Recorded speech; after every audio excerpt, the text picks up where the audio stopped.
The Struggle by Nabiha Chaudhry. He thought he looked best in his black shalwar kameez, the Gunda look, like he liked to call it. She adored him when he stepped out in a white one. He said he liked the idea of inspiring fear in others. She laughed and told him he was ridiculous. He took pride in his tall stature, his strongman build. She was proud of the softness embedded within the hardened chiseled lines of his face, and the eyes that refused to be cold no matter how hard he tried. If only everything else could have been as black and white as those shalwar kameezes. There was so much grey for him. For them, for the city. It was the murkiest of greys, which everyone in the city encountered daily.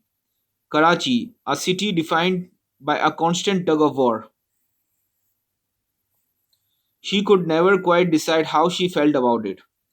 He was like that too. He was just like Karachi. But she knew how she felt about him. She loved him. But that was probably because she had gotten a chance to get to know him. She thrived on human contact, human connections. He liked to keep everyone at a distance. Stop associating with every idiot who you come across, he would say repeatedly.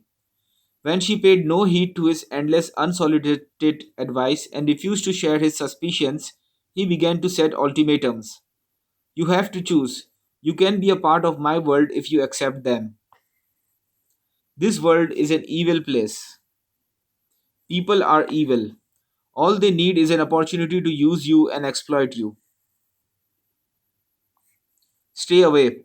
Don't give them a chance to hurt you. She tried every soft word to try and convince him that shunning everyone to hide from the few who might harm you was not the answer to life.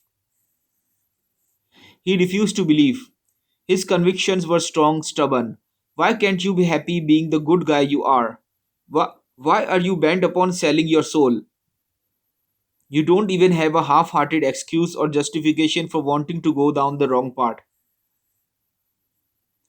Think of the thousands who live around you in poverty, starving, but still not resorting to this.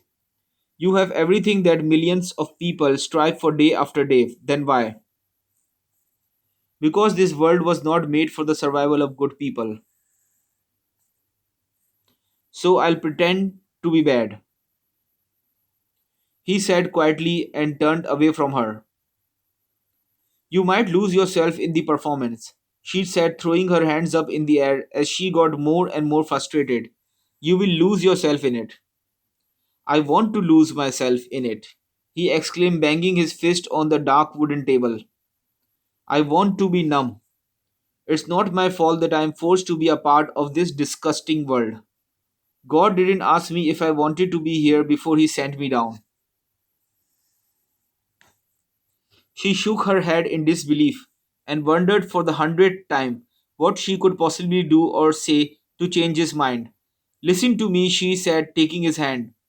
He gripped her shoulders and bent down to look directly into her eyes. He had a cold look in his eyes, one that had been creeping in more and more recently. Everybody is out to take advantage of you.